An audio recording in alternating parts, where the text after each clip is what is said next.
皆さんこんにちは。リジェクトロト G の時々でございます。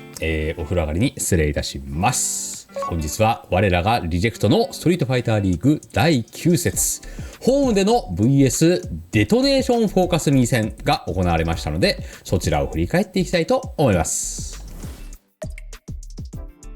まずはオーダーのお話なんですが、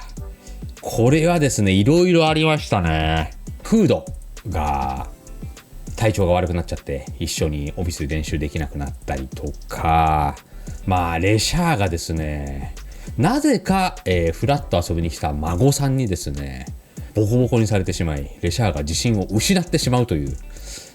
そんないろんなことがあった1週間でございました。で、それがどういうオーダーに響いたかというと、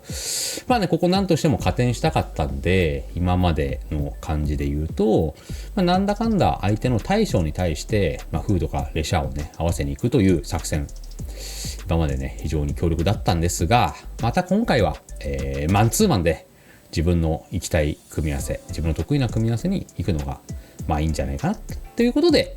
今回はこのような、オーダーに落ち着きましたと。で、相手チームのオーダー内容なんですが、ザンギさんがね、こっちのエド2枚に対してかなり相性が悪い。そういう、人がいた場合も、エド、使って、ここで使ってくれるんだったら、出る意味あるよねっていうことが今までの SFL あったんですけど、うちはね、2枚いるので、その作戦も使いづらいということで、ザンギさんがおそらく、引っ込んだんじゃないかなと思います。先鋒ナウマン、時報をジョン竹内、そして対処が剛腕のチュンリという形で、来ました。オーダーはそんな感じじゃないかなとは、思っておりました。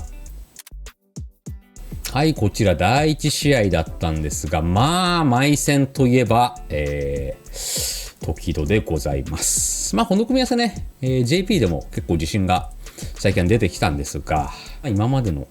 経験値もあるということで、今回はちょっと流星先生、すいません。今回は、剣で活かしていただきましたと。この組み合わせはですね、剣の中でも、やりやすい方かなと正直思ってます。剣はね、上位キャラに対して、エドはちょっときついかなと思うんだけど、ブランカ JP とかに対しては、戦えるんじゃないかなと、最近は思っております。でも、毎戦はいろんな人とやってもらったね。ゆうとくん。真面目だね、ゆうとは。真面目っていうか、よく練習会に来てくれる。ありがたいね。あとは、フラッと来たモケの、何の気なしの前。がっつりやるぞっていう感じじゃなくてね、何の気なしの前がね、結構いい感じの練習させてもらいました。足でそのままダメージを取り切ったりだとか、あとはこのインパクトだよね。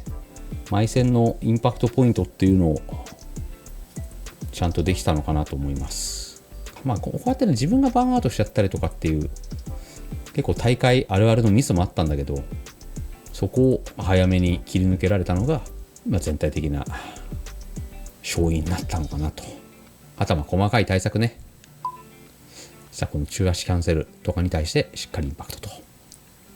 いやでもいいね。こうしてみるとやっぱうまいわ。この剣。コンボ決めようや。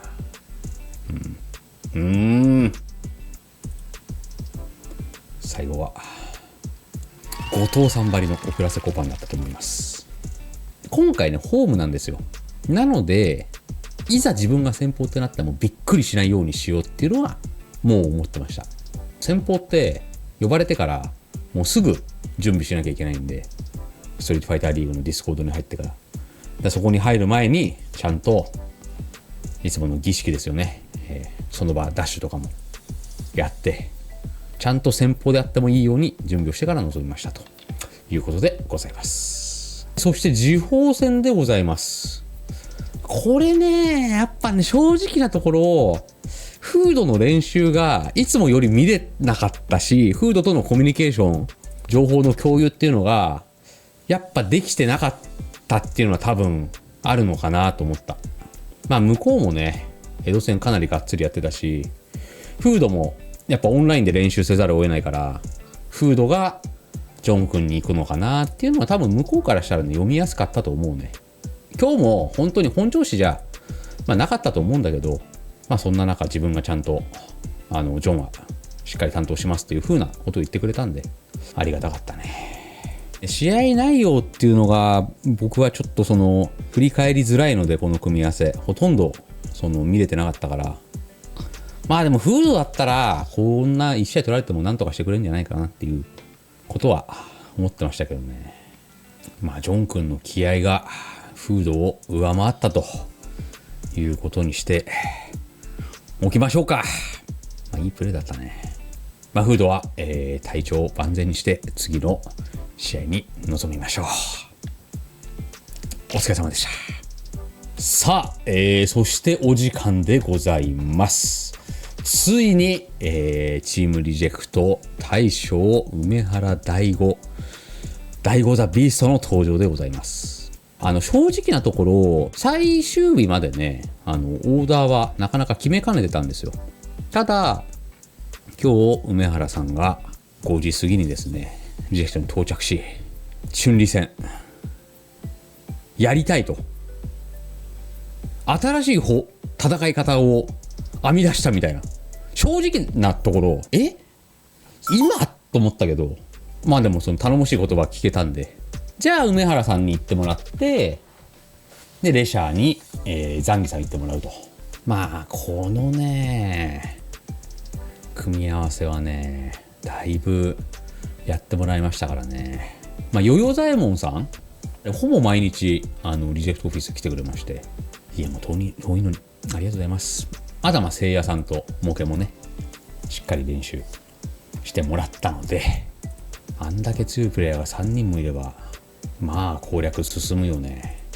もともとね梅原さんチュンリーはかなりキャラ的にはいけるだろうということを言ってて、それでもねレシャーフード2人いるから、そこを差し置いてまで出るっていうのはなかなかね言いづらいと思うんだよね。そうは言ってもレシャーフード出た方がよくねえかと。そんな中梅原先生が今回やってくれましたね。怖っ。上ここ怖かったな。回してるうわー。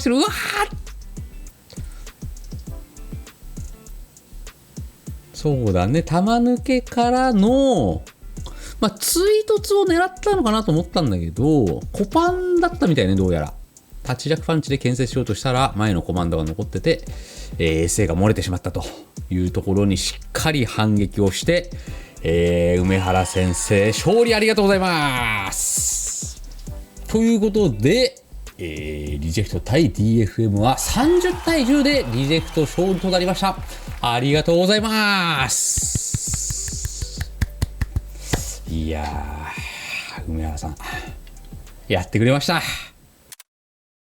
それでは、今節終了時点のディビジョン F の順位をチェックしてみましょう。リジェクト30点ゲットなんですが、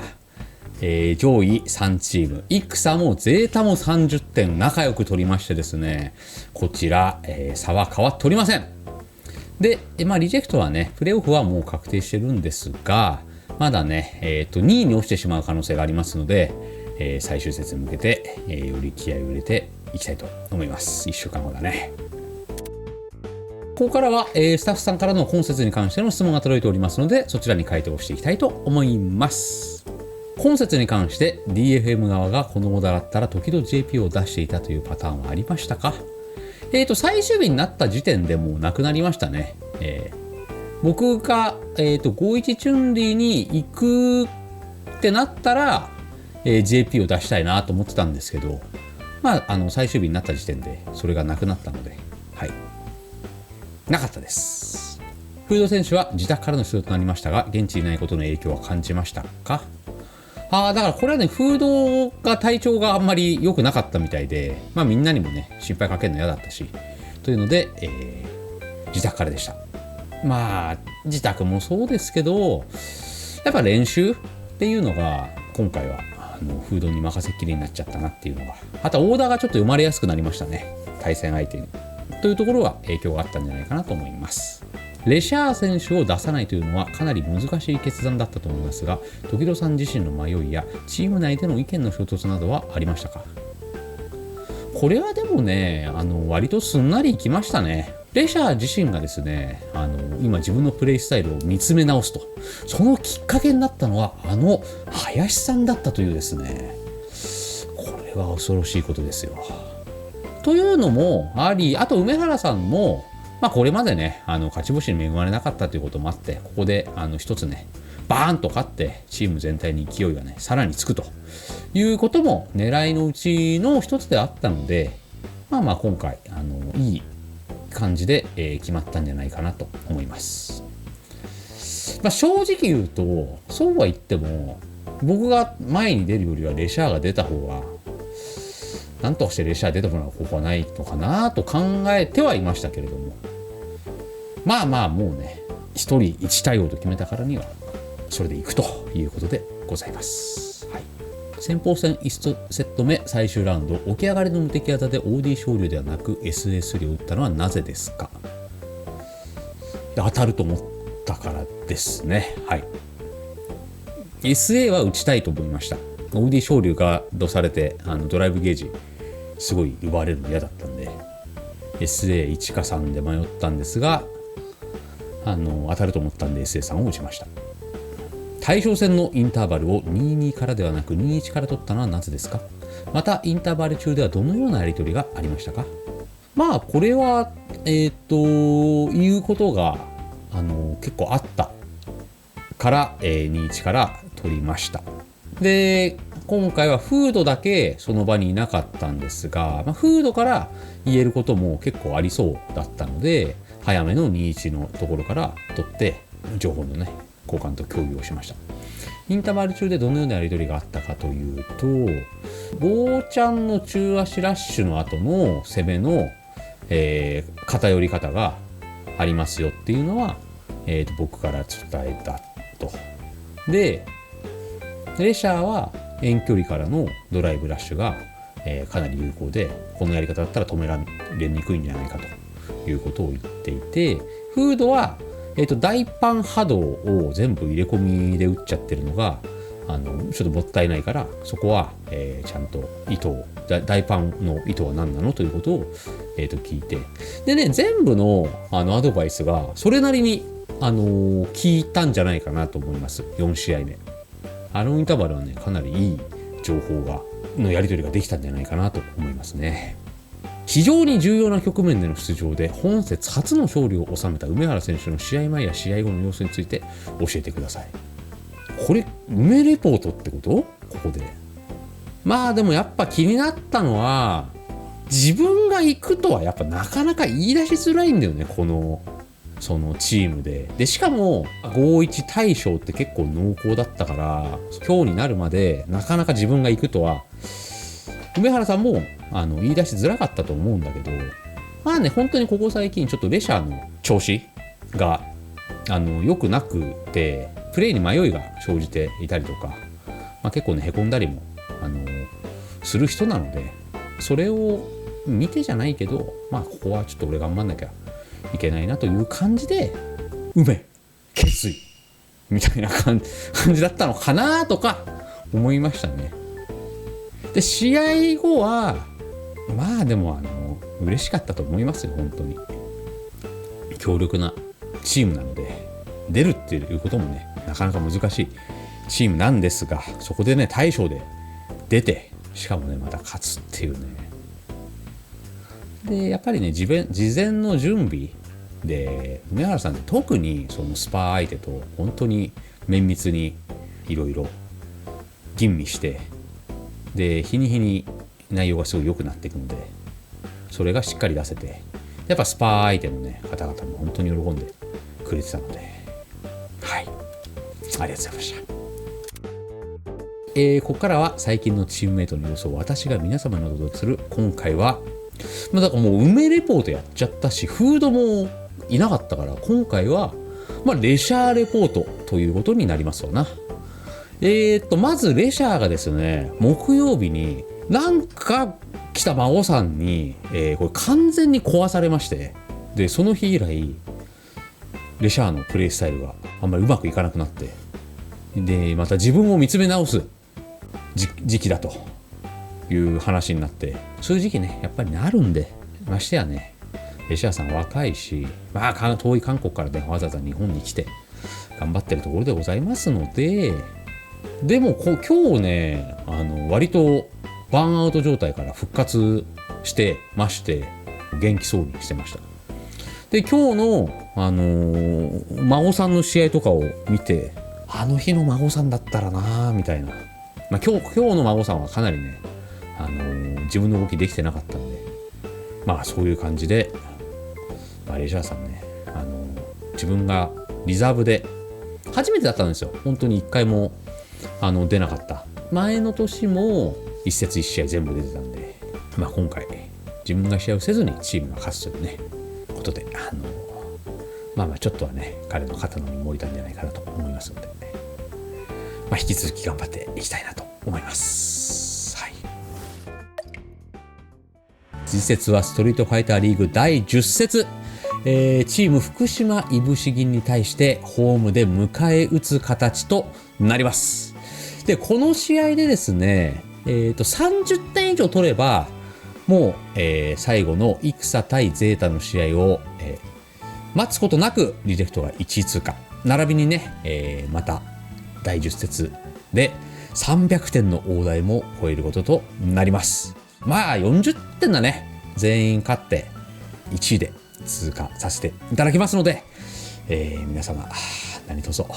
引き続きよろしくお願いいたします。ということで本日はこの辺で、また次回の動画でお会いしましょう。また。